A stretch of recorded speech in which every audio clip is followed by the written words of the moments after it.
നന്ദന ബുദ്ധിമതിയാണ് കേട്ടോ. ഇന്നലെ രാത്രിയിലെ ലിവിങ് ഏറിയ ജിൻഡോയും നന്ദിനിയും അങ്ങനെ കുറെ പേര് അവിടെ നിന്ന് പാട്ടുപാടിയൊക്കെ ഇരിക്കുകയാണ്. ആ സമയത്ത് നന്ദന ചോദിക്കുന്നു, ജിൻഡോ ചേട്ടാ എന്നെ ഒന്ന് തോളെ വെച്ചുകൊണ്ട് നടക്കാമോ എന്ന്.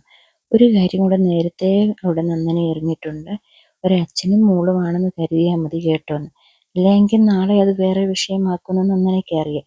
അപ്പം ജിൻഡോ പറഞ്ഞു ഞാൻ നോക്കട്ടെ എന്നും പറഞ്ഞ് തോളത്ത് വെച്ച് കഴിഞ്ഞപ്പം പറഞ്ഞു ഒന്ന് ഒരു 10 ജോടി നടക്കാവോന്ന്. അപ്പം ജിൻഡോ പറയുന്നുണ്ട് 10 ജോടി നടക്കാൻ പറ്റുമോ എന്നറിയത്തില്ല, ഏതായാലും നീ കയറ് എന്നും പറഞ്ഞുകൊണ്ട് തോളത്ത് കുട്ടികളെ കയറ്റിയിരുത്തുന്ന രീതിയിൽ തോളത്തിരുത്തി കുറച്ച് ദൂരം നടന്നു.